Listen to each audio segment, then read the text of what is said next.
जब भारत अंग्रेजों की बेड़ियों में जकड़ा हुआ था तब कुछ क्रांतिकारियों ने देश को आज़ाद करने की ठान ली थी। ये वो लोग हैं जो अपने जीवन से अधिक भारत माता को महत्व देते थे। इन्हीं महान क्रांतिकारियों में एक नाम है चंद्रशेखर आज़ाद। उनका नाम सुनते ही आंखों में वीरता, दिल में गर्व और जुबां पर जय हिंद की गूंज उठती है। इस कहानी में हम जानेंगे एक ऐसे अमर सेनानी की गाथा जिससे अपनी अंतिम सांसें तक अंग्रेजों के आगे घुटने नहीं टेके।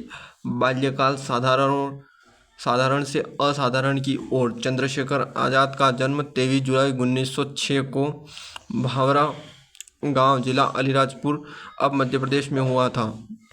उनके पिता का नाम पंडित सीताराम तिवारी और माता का नाम जगरानी देवी था। वह ब्राह्मण परिवार से थे, पर उनकी सोच संकीर्ण नहीं थी। उनका पालन पोषण देशभक्ति की भावना से हुआ। जब आज़ाद मात्र 15 वर्ष के थे तभी उनके जीवन में एक ऐसा मोड़ आया जिससे उन्हें क्रांति की राह पर ला खड़ा किया। बनारस और पहला विद्रोह। चंद्रशेखर को पढ़ाई के लिए बनारस भेजा गया, जहां उन्होंने संस्कृत सीखी, परंतु इसी दौरान जलियांवाला बाग हत्याकांड 1919 और असहयोग आंदोलन 1921 ने उनके बाल मन को झकझोर कर रख दिया। महात्मा गांधी के असहयोग आंदोलन से प्रेरित होकर वे इसमें शामिल हो गए। वे गिरफ्तार हुए और अदालत में पेश किए गए।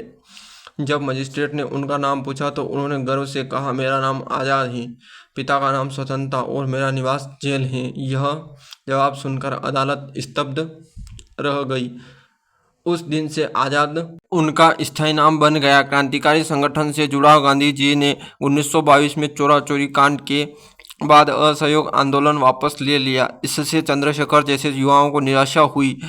उनका मानना था कि केवल अहिंसा से स्वतंत्रता नहीं मिल सकती। इसी विचारधारा के साथ वे हिंदुस्तान रिपब्लिकेशन एसोसिएशन HRA से जुड़ गए। इस संगठन की स्थापना राम बिस्मिल खान, अशफाकुल्लाह खान, राजेंद्र लाहिड़ी और सचिंद्रनाथ सान्याल ने की थी। आज़ाद ने इससे नई ऊर्जा और साहस का संचार किया। काकोरी कांड पहला बड़ा क्रांतिकारी अभियान। 9 अगस्त 1925 को आज़ाद और उनके साथियों ने अंग्रेजों की ट्रेन लूटने की योजना बनाई। इसका उद्देश्य था संगठन के लिए धन जुटाना जिससे हथियार खरीदे जा सके। यह घटना काकोरी रेलवे स्टेशन उत्तर प्रदेश के पास हुई। इसे इतिहास में काकोरी कांड कहा जाता है।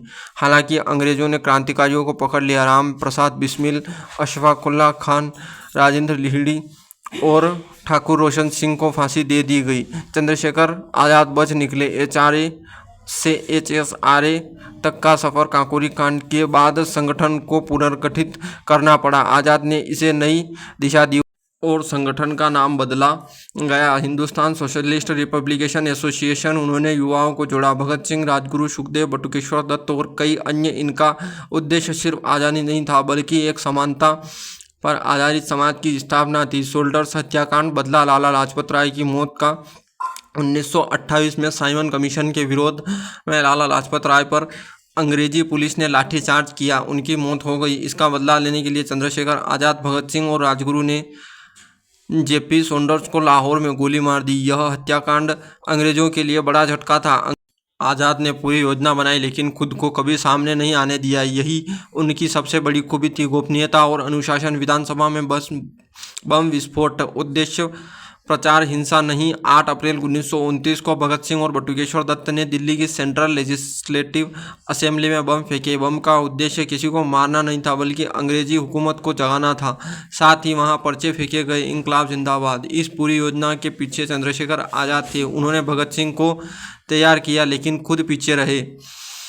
आज़ाद की विचारधारा, साहस और सिद्धांतों से भरा जीवन। चंद्रशेखर आज़ाद न केवल साहसी थे बल्कि सिद्धांतों के पक्के थे। उनके कुछ प्रमुख विचार, कभी अंग्रेजों के हाथ नहीं आएंगे। क्रांति सिर्फ हिंसा से नहीं, विचारों से आती है। युवाओं को जागरूक बनाना सबसे ज़रूरी है। वे अपने शरीर को फिट रखते थे, निशानेबाजी में निपुण थे और अपने अनुशासन से सभी को प्रभावित करते थे। अल्फ्रेड पार्क अंतिम बलिदान। 27 फरवरी 1931 इलाहाबाद का अल्फ्रेड पार्क, अब चंद्रशेखर आज़ाद पार्क।